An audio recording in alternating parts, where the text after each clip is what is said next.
சகலமும் நல்லொழுக்கமாயும் கிரமமாயும் செய்யப்பட கடவுது அப்படின்னு சொல்லி பவுல் இங்க எழுதுறத பார்க்கிறோம். அல்லேலூயா.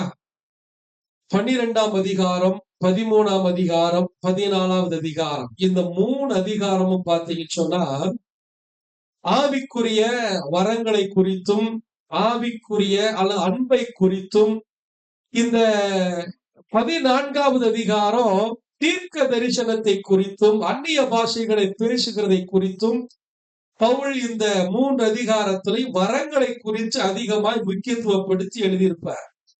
அல்லேலூயா. இதுல இந்த 14வது அதிகாரத்துல சில ஒழுங்குகளை அங்கே பவுல் எழுதி வச்சிருப்பார். சில ஒழுங்குகளை எழுதி வச்சிருப்பார். சபைக்குள்ள வந்திருக்கிற எல்லாரும் ஆராதனை நேரத்துல எப்படி இருக்கணும், ஆராதனை நேரத்துல தீர்க்க தரிசனம் சொல்லும் போது எப்படி சொல்லணும், அந்நிய பாஷைகளை பேசும்போது அதற்குண்டான அர்த்தத்தை சொல்வதற்கு அவன் பிரயாசப்படணும். ஒரு ஆள் அந்நிய பாஷையை பேசி கொண்டிருக்கும் போது இன்னொரு ஆள் அந்நிய பாஷை பேச ஆரம்பிச்சா முதல் பேசினாலும் என்ன செஞ்சிடணும், அவங்க அப்படியே அடங்கிக்கணும் அப்படின்னு நிறைய காரியங்களை ஒழுங்குபடுத்தி அவர் இந்த 3 அதிகாரத்திலையும் அவர் எழுதி வச்சிருப்பார். அல்லேலூயா. எல்லா புத்திமதிகளையும் ஒழுங்குகளையும் அவர் எழுதி வச்சுட்டு கடைசியா இந்த அதிகாரத்தை முடிக்கும் போது அவர் முடிக்கிறார். எப்படி முடிக்கிறார்னா, சகலமும் நல்லொழுக்கமாயும் கிரமமாயும் என்ன செய்யணும், செய்ய வேண்டும் அப்படின்னு சொல்லி அவர் எழுதி முடிச்சிருப்பார். அல்லேலூயா. ஆதியாகமத்துல முதல் அதிகாரத்துல 2வது வசனமே என்னதான் சொல்லப்பட்டிருக்குது, பூமியானது ஒழுங்கின்மையும் வெறுமையுமாய் இருந்தது அப்படின்னு தான் இருக்கு. முதல் வசனத்துல தேவன் வானத்தையும் பூமியையும் என்ன செய்தார், சிருஷ்டித்தார் அப்படின்னு சொல்லப்பட்டிருக்கு. ஆண்டவர் படைத்த அந்த வானமும் பூமியும் ஒழுங்கில்லாம இருந்திருக்குமா? ஒழுங்கில்லாம இருந்திருக்குமா? ஒழுங்கா இருந்திருக்குமா? ஆண்டவர் எப்பவுமே பாத்தீங்கன்னா ஒரு காரியத்தை தவறாக செஞ்சுட்டேன், தவறாக சிருஷ்டிச்சுட்டேன், அதனால அத மறுபடி திருத்தி செய்வோம் அப்படின்னு ஒரு நாளும் திருத்தி செய்கிற தேவன் அல்லவே அல்ல. அல்லேலூயா. அவர் எல்லாவற்றையும் சரியாய் செய்கிறவர், சரியாய் நடத்துகிறவர், சரியாய் போதிக்கிறவர், சரியாய் நம்மள ஏற்ற நேரம் வரும்போது நமக்கு உண்டானவைகள் எல்லாவற்றையும் தந்து நம்மளை கனப்படுத்துகிற ஆண்டவர். அல்லேலூயா. அப்ப ஆண்டவர் படைத்த இந்த வானம் பூமி எப்படி ஒழுங்கில்லாம போச்சு அப்படின்னா, விழுந்து போன தூதனாலே அது என்ன ஆயிடுச்சு, சரியில்லாம போச்சு, ஒழுங்கில்லாம போச்சு. சில நேரத்துல மனிதர்களை குறித்து பார்க்கிறோம்.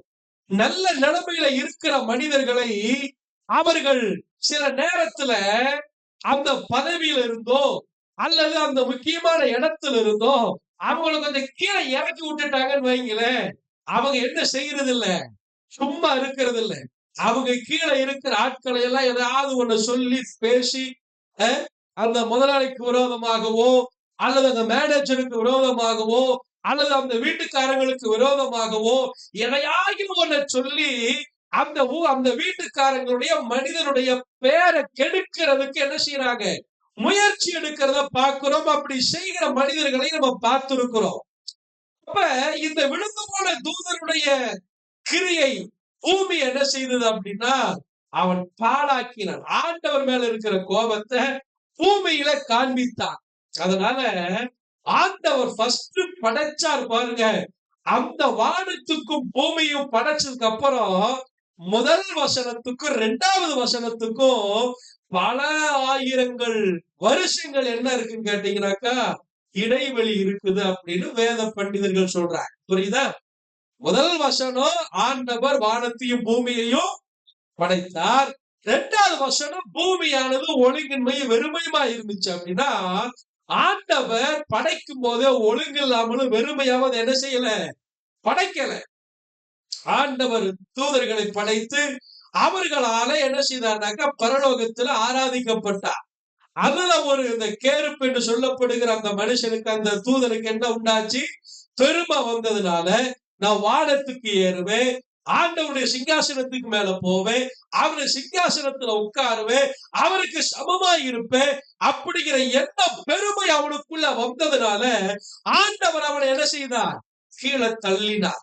அவனை கீழே தள்ளின அந்த கோபத்துல என்ன செய்தானா, பல கோடி தேவதூதர்கள் அவனுக்கு கீழே இருக்கிற அத்தனை தூதர்களையும் கீழே என்ன செஞ்சான்? இழுத்துட்டு வந்து ஆண்டவர் அழகா படைச்சு வச்சிருந்த அந்த பூமி எல்லாம் என்ன செய்தான்? கெடுத்து போட்டார். ஆண்டவர் பல ஆயிரம் வருடங்கள் அதை அப்படியே விட்டுட்டார். அதுக்கப்புறம் மறுபடி என்ன செய்தாரா? ஒழுங்கின்மையா கிடக்கிற பூமியை ஆண்டவர் திரும்ப என்ன செய்தார்? அதாவது பிசாசு கெடுத்து போட்ட அந்த ஒழுங்கில்லாத காரியத்தை, பிசாசு கெடுத்து போட்ட இந்த சரியில்லாத காரியத்தை, பிசாசு வெறுமையாக்கி போட்ட அந்த ஆசீர்வாதத்தை தேவன் திரும்பவும் என்ன செய்தார்? பூமியை சரிப்படுத்தி அதுல எல்லா ஆசீர்வாதத்தையும் உள்ள கொண்டு வந்து வைத்தார். அல்லேலூயா, அல்லேலூயா. அதனாலதான் முதல் வசனம் அப்படி சொல்லுது, இரண்டாவது வசனம் அப்படி சொல்லுது. இந்த 7 நாட்களும் பார்த்தீங்கன்னா ஆண்டவர் ஒவ்வொன்னையும் எப்படி செய்தாரா? சரியாய் செய்தார். ஆண்டவர் படைச்சிட்டு அதை நல்லது என்று கண்டார். அதை சரியாக படைத்தார். அதை எந்த பழுவில்லாம படைத்தார். எந்த விதத்திலும் அங்கே இன்னும் ஒருவரை சரிப்படுத்தணும், இன்னும் ஒருவரை வேலை செய்யணும் அப்படிங்கிறதற்கு இடமில்லாத அளவுக்கு ஆண்டவர் எல்லாவற்றையும் என்ன செய்தாரா? சரியாக படைத்து வைத்தார். அல்லேலூயா. அப்ப ஆண்டவர், நம்முடைய ஆண்டவர் பார்த்தீங்கன்னா நல்ல ஆண்டவர். நல்ல ஆண்டவர் சொன்னா அவர் ஒழுங்கை எதிர்பார்க்கிற ஆண்டவர். அல்லேலூயா. அவரு ஒழுங்குள்ள ஆண்டவர், அவரு ஒழுக்கமுள்ள ஆண்டவர், அவர் பரிசுத்த, அவர் பாவத்தை பாராத சுத்த கண்ணர். அவர் எல்லா காரியத்திலும் எப்படி இருக்கணும்னு எதிர்பார்க்கிறார்னா சரியா இருக்கணும் அப்படின்னு எதிர்பார்க்கிற தேவன். அல்லேலூயா. ஆண்டவர் இந்த பூமியில பிறந்த பொழுது கூட பாத்தீங்க அப்படின்னா ஆண்டவர் சொன்னார், என்னிடத்தில் பாவம் உண்டென்று உங்களில் யார் என்னை குற்றப்படுத்த முடியும் அப்படின்னார். அப்படின்னா என்ன அர்த்தம்? எல்லாத்திலையும் 100% எப்படி இருந்தாருன்னு அர்த்தம்? சரியா இருந்தாருன்னு அர்த்தம். மனுஷனும் குற்றம் சாட்ட முடியல, அதிகாரிகள் குற்றம் சாட்ட முடியல, குற்றம் சாட்ட முடியல. பூமியில வாழும் போதும் எப்படி வாழ்ந்தார் அப்படின்னா 100 சரியாக வாழ்ந்து காண்பித்த ஆண்டவர். அதனாலதான் வேதத்துல வாசிக்கும் போது வாசிக்கிறோம், கிறிஸ்து இயேசுவின் அடிச்சுவட்டை என்ன செய்யுங்க? பின்பற்றுங்கள் அப்படின்னு வேதத்துல நமக்கு அழகாக பேதுரு எழுதி வைத்திருக்கிறார். அல்லேலூயா. பாருங்க, ஒழுங்கு இல்ல அப்படின்னா என்ன நடக்கும்? ஒழுங்கா இருந்தா என்ன நடக்கும்? ஆவிக்குரிய வாழ்க்கையில கூட பாத்தீங்கன்னா நம்ம எல்லாருமே ஆண்டவருடைய பிள்ளைகள், நம்ம எல்லாருமே ஆண்டவர் அறிவு இருக்கிற பிள்ளைகள். நம்முடைய வாழ்க்கையிலையும் ஒழுங்கின்மை இருந்தது அப்படின்னா அது அநேக ஆசீர்வாதங்களுக்கு தடையா இருக்கக்கூடிய ஒன்று. அல்லேலூயா. ஒழுங்கின்மை இருந்துச்சு அப்படின்னா அங்க என்ன உண்டாயிருக்கும்? வெறுமை உண்டாயிருக்கும். ஆண்டவருடைய காரியத்துல ஒழுங்கா இருந்து பாருங்க, உலக வேலைகள்ல ஒழுங்கா உண்மையா இருந்து பாருங்க, மனசுக்குள்ளேயே ஒரு நிறைவு உண்டாயிருக்கும், மனசுக்குள்ள ஒரு சமாதானம் உண்டாயிருக்கும். நான் கரெக்டா இருக்கிறேன். சிலருக்கு எல்லா நேரத்திலும் நான் தான் கரெக்ட், மத்தவங்க எல்லாம் எப்படித்தான் இருக்கிறான்னு இருக்கும், தப்பா தான். அந்த மாதிரி கிடையாது. நம்ம ஆண்டவர் காரியத்துல உண்மையா இருக்கும் போது, சரியா இருக்கும் போது நம்முடைய உள்ளத்துக்குள்ளேயே வெறுமை மாறி அங்க ஒரு நிறைவு உண்டாய் இருக்கிறத பார்க்க முடியும். ஒழுங்கின்மை இருக்கிற இடத்துல வெறுமை உண்டாயிருக்கும், ஒழுங்கின்மை இருக்கிற இடத்துல குறைவுகள் உண்டாயிருக்கும். அல்லேலூயா. அப்ப நம்ம எல்லாருமே ஆண்டவருடைய காரியத்துல அல்லது நம்முடைய வேலையில, நம்முடைய குடும்பத்துல எல்லா காரியத்திலும் சரியா ஒழுங்கா கடைபிடிச்சு பாருங்களேன், அது நமக்கு பெரிய ஆசீர்வாதம் இருக்கிறது நம்மளால என்ன செய்ய முடியும்? பார்க்க முடியும். ஒரு நாள் யூடியூப்ல ஒருத்தர் ஒரு ஒரு ஒரு இந்த மோட்டிவேஷன் ஸ்பீக்கர் பேசுறத நான் கேட்கிறேன். அவர் சொல்றாரு, நீங்க ஜெயிக்கணுமா வாழ்க்கையில, சரியா 4 மணிக்கு எந்திரிங்க, உங்க வேலைகள் எல்லாம் பாரு. முதல்ல சொல்ற காரியம் என்ன சொல்றாங்க, தூக்கத்துல ஒழுக்கத்தை கொண்டு வா அப்படிங்கிற. தூக்கத்துல ஒழுக்கத்தை கொண்டு வா. நேரத்துல தூங்கி நேரத்துல என்ன செய்யும், எழுந்து. நேரம் கெட்ட நேரத்துல தூங்கிட்டு நேரம் கெட்ட நேரத்துல என்ன செய்யாத. அதுவே வாழ்க்கையில தோல்விக்கு உண்டான முதல் காரியம் அப்படிங்கிற. நம்மள நிறைய பேருக்கு இந்த அனுபவம் தான் இருக்கு. வேலை செய்யறவங்க அது வேற, வேலை செய்யறாங்க. இப்ப நைட்டு ஷிஃப்ட்டுக்கு போறாங்க. நைட்டு ஐடி எல்லாம் பாத்தீங்கன்னா பெரும்பாலும் நைட்டு வேலை இருக்கும். அந்த மாதிரி வேலை செய்யறவங்களுக்கு நான் இது பொருந்தாது. பொதுவா சொல்றேன், நமக்கு நேரம் இருக்கும், தூங்குறதுக்கு நேரம் இருக்கும், ஆனா என்ன செய்ய மாட்டோம், தூங்க மாட்டோம். வேலை செய்யறதுக்கு நேரம் இருக்கும், ஆனா என்ன செய்ய மாட்டோம், வேலை செய்ய மாட்டோம். இதுவே பாத்தீங்கன்னா ஒழுங்கின்மை. இதுவே என்னது, 24 மணி நேரம் என்னத்தை பாக்குறது, அப்படியே செல்ல தள்ளி தள்ளி தள்ளி விட்டுட்டு பார்த்துட்டே உட்காந்து, இங்க பாருங்க, பார்க்க வேண்டாம்னு சொல்ல, ஒரு வருஷம் கிடைச்சா ஒரு 5 நிமிஷமா ஏதோ, அதற்கு நம்ம அடிமைப்பட்டவங்களா இல்லாத அளவுக்கு நம்ம என்ன செஞ்சுக்கணும், நம்மளை சரிப்படுத்திக்கணும். அல்லேலூயா, அல்லேலூயா. ஆதியாகமத்துல இந்த இந்த காரியங்களை பாக்குறோம் பாருங்க. 1, 2 நம்ம வாசிச்சோம். யோபு 34:13 ஒருத்தர் வாசிங்களேன். யோபு 34:13. பூமியின் மேல் மனுஷனுக்கு அதிகாரம் கொடுத்தவர் யார்? அதிகாரம் கொடுத்தவர் யார்? பூச்சக்கரம் முழுவதையும் ஒழுங்குபடுத்தினவர் யார்? ஒழுங்குபடுத்தினவர் யார்? பூச்சக்கரம் என்ன? பூமி. அல்லேலூயா. இந்த பூமி பத்த ஒழுங்குபடுத்தினது யாரு அப்படின்னா, ஆண்டவர் அதை ஒழுங்குபடுத்தி வச்சிருக்கிறார். பூமி முழுவதுமே ஆண்டவர் ஒழுங்குபடுத்தி வச்சிருக்கிறாருன்னா, பூமியில் இருக்கிற மனிதர்களும் எப்படிப்பட்டவங்களா இருக்கணும்னு அர்த்தம், எல்லா காரியத்தும் ஒழுக்கத்தை கடைபிடிக்கிறவங்களா இருக்கணும்னு அர்த்தம். தீத்து 1:5 ஒருத்தர் வாசிக்க. தீத்து 1:5. நீ குறைவா இருக்கிறவைகளை ஒழுங்குபடுத்தும்படிக்கு நான் உனக்கு கட்டளையிட்டபடியே பட்டணங்கள் தோறும் ஏற்படுத்தும்படிக்கு உன்னை கிரேத்தா தீவில விட்டு விட்டு வந்தேனே அப்படின்னு பவுல் தீத்துக்கு எழுதுறார்.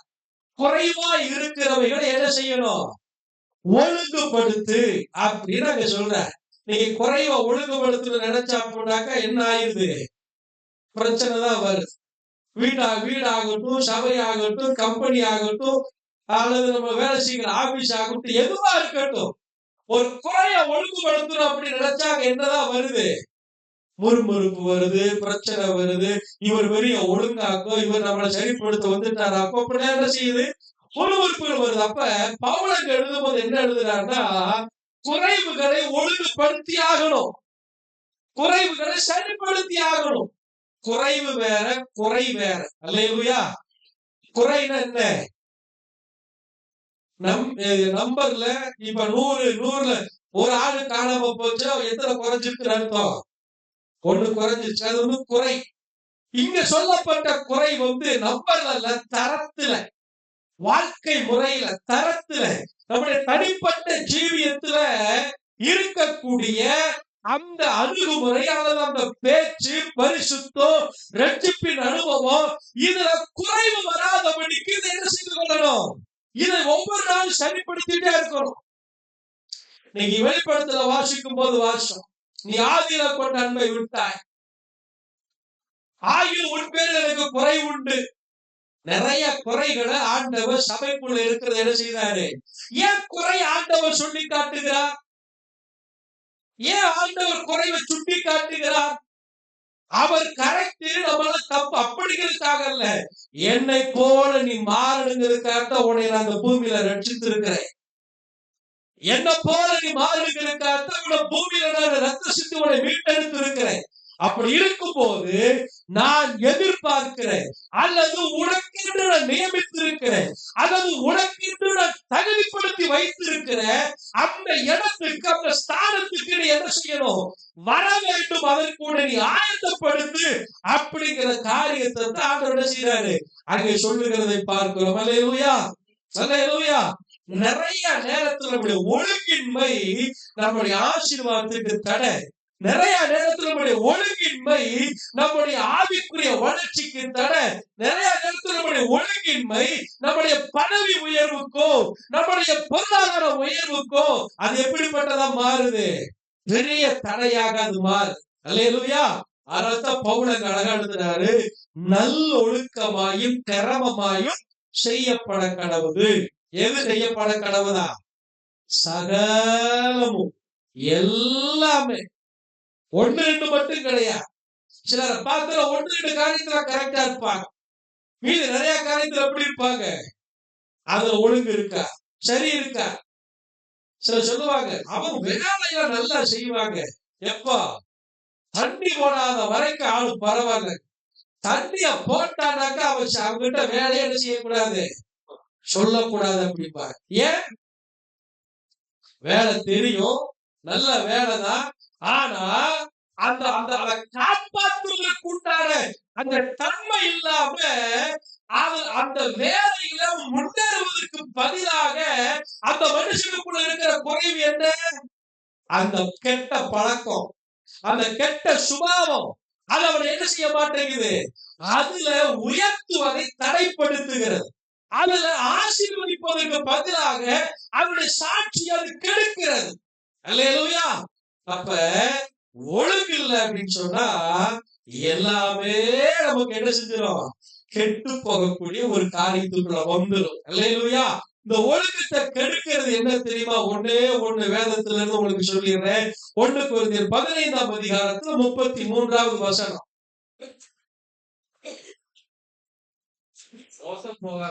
மோசம் போகாதீங்க. ஆகாத சம்பாஷணை நல்ல ஒழுக்கத்தை கெடுக்கும். அல்லேலூயா. மோசம் போகாதீங்க. ஆகாத சம்பாஷணை நல்ல ஒழுக்கத்தை கெடுக்கும். நம்ம கையில இருக்கிற பைபிள் எப்படி இருக்கு? பொது மொழிபெயர்ப்புல எப்படி போட்டுருக்கு தெரியுமா? தீய நட்பு கொள்ளாதீங்க. தீய நட்பு உங்களுடைய நல்ல ஒழுக்கத்தை கெடுக்கும் அப்படின்னு போட்டு. சம்பாஷணை அப்படின்னா என்ன? பேச்சு இல்லையா? சம்பாஷணைனா பேச்சு. யார்கிட்ட பேசுறோம், எப்படி பேசுறோம், எதை பேசுறோம், யாரை குறித்து பேசுகிறோம் அப்படிங்கிற காரியம் ரொம்ப ரொம்ப ரொம்ப ரொம்ப முக்கியம். அதையும் தீய நட்பு உடையவர்களிடத்துல, தீய பழக்கங்கள் உடையவர்களிடத்துல நம்முடைய நட்பு அதிகமா இருக்குமே, ஆனால் நம்முடைய நல்லொழுக்கமே என்ன செய்யுமா? கெட்டு போகும். சில நேரத்துல பல வருஷங்களுக்கு முன்னாடி நம்ம சபைக்கு ஒருத்தரை கூப்பிட்டு இருந்தோம். ஞாபகம் இருக்கா தெரியல, முகப்பேர் ராஜா அப்படிங்கிற ஒருத்தரை கூப்பிட்டு இருந்தோம். ஞாபகம் இருக்கா? போன வாரம் கொண்ட பிரசங்கமே தெரியாது, பல வருஷத்துக்கு முன்னாடி கூப்பிட்டா ஞாபகம் இருக்கா பாஸ்டர்? சரி போட்டோம். அவருக்கு வரும்போது ஒரு சாட்சி சொன்னார். என்ன சொன்னார்னா, அந்த அவருடைய நண்பர்கள் சிகரெட் பிடிக்கிறாங்க. சிகரெட் பிடிக்க விடாதபடிக்கு அவங்க இடத்துல என்ன செய்யணும்? வசனத்தை சொல்லி அவங்க கிட்ட நம்ம திருத்தணும் அப்படின்னு உள்ள போனப்போ அவர்கிட்ட பழக்கத்தை ஏற்படுத்தின மனுஷன் கடைசியில பார்த்து அவர் என்ன ஆனாரா? அந்த சிகரெட்டுக்கு, குடிக்கு, எல்லாத்துக்கும் என்ன செஞ்சுட்டாரு?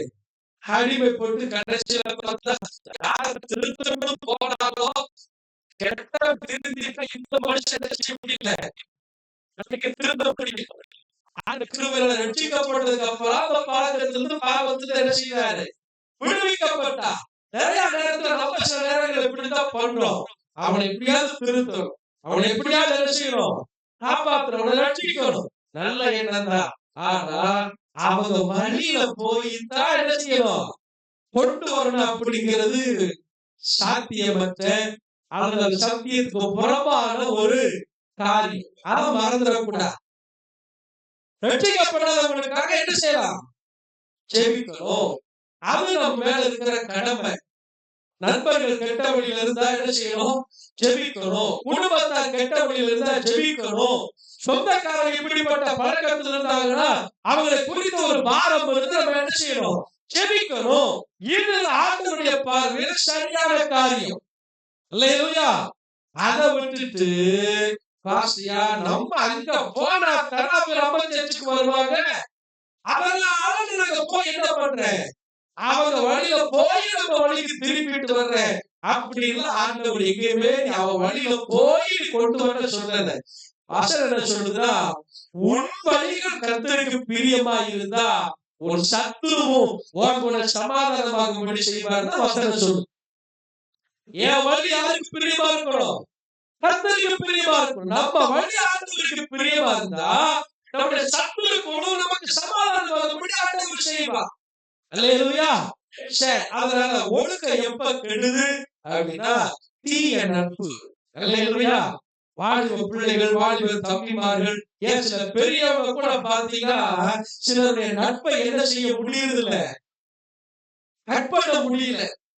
சில வருஷத்து பழக்கம் என்னை கட்டாயப்படுத்துறாங்க, என்னை இந்த காரியத்தை செய்ய கட்டாயப்படுத்துறான். என் பாலிய நண்பன், என்னுடைய சிநேகிதன், என் உயிர் நண்பன், என் ஃப்ரெண்டு, நான் என்ன செய்ய, அவன் சொன்னதுக்கு அப்புறம் என்னால செய்யாம இருக்க முடியல, அது மீற முடியல அப்படின்னு சொல்லி இத்தனை பேருக்கு தன்னுடைய வாழ்க்கையை கெடுக்கிறாங்க.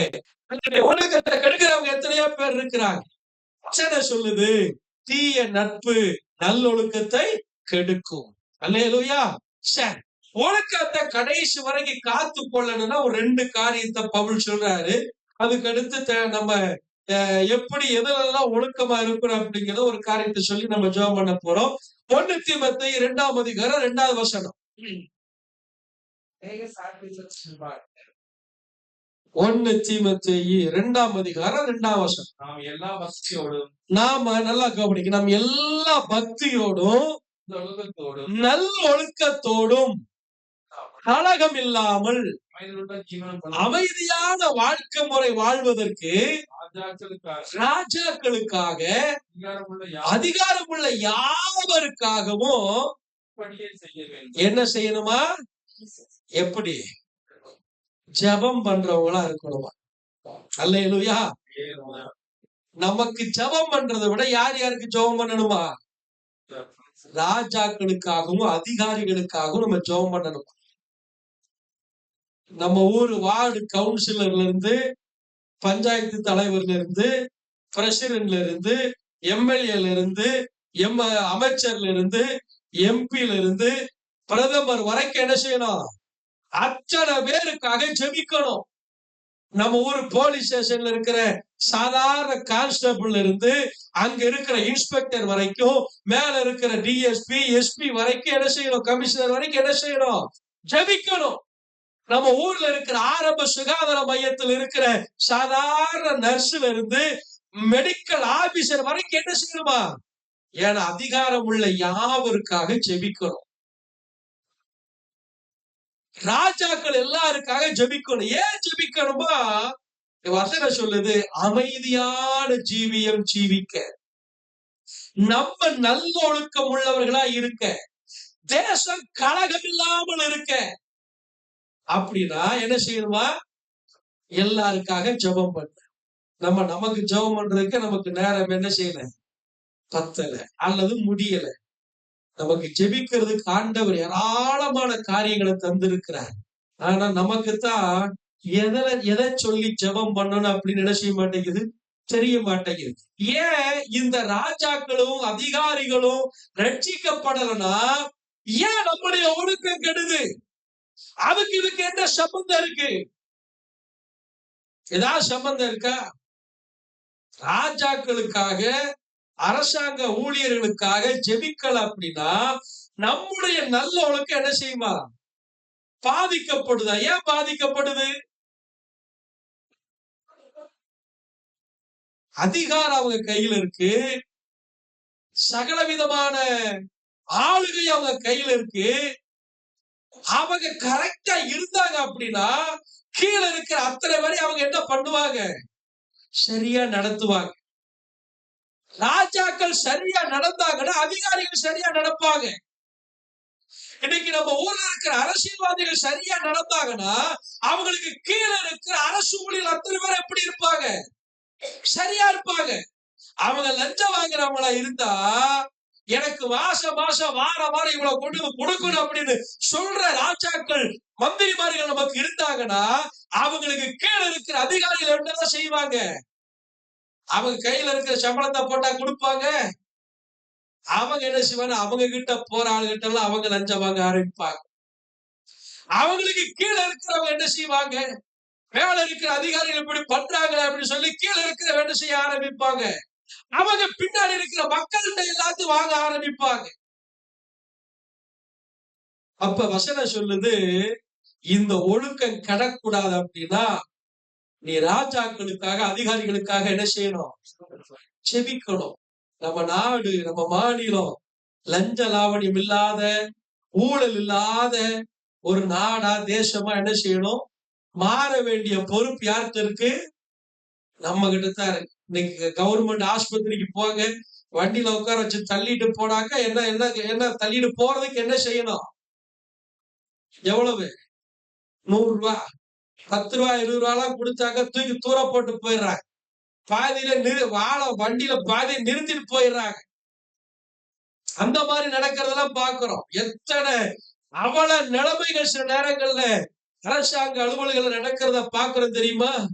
இதுக்கெல்லாம் காரணம் என்ன அப்படின்னா, மேல இருக்கிற தலை சரியா இருந்தது அப்படின்னா கீழே இருக்கிற வால் வரைக்கும் அது எப்படி இருக்கும்?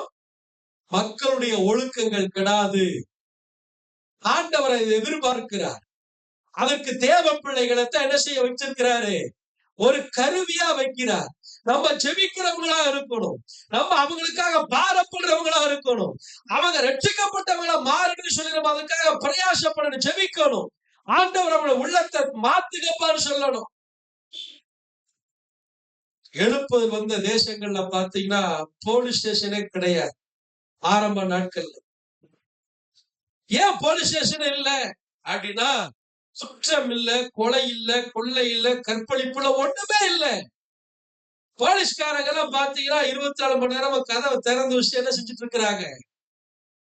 ஆராதனை பண்ணிட்டு உட்கார்ந்து இருக்கிறாங்க. ஆரம்ப நாட்கள்ல எழுப்புதல் வந்த தேசங்கள்ல இப்படிப்பட்ட சாட்சிகளை நம்மளால பார்க்க முடியும்.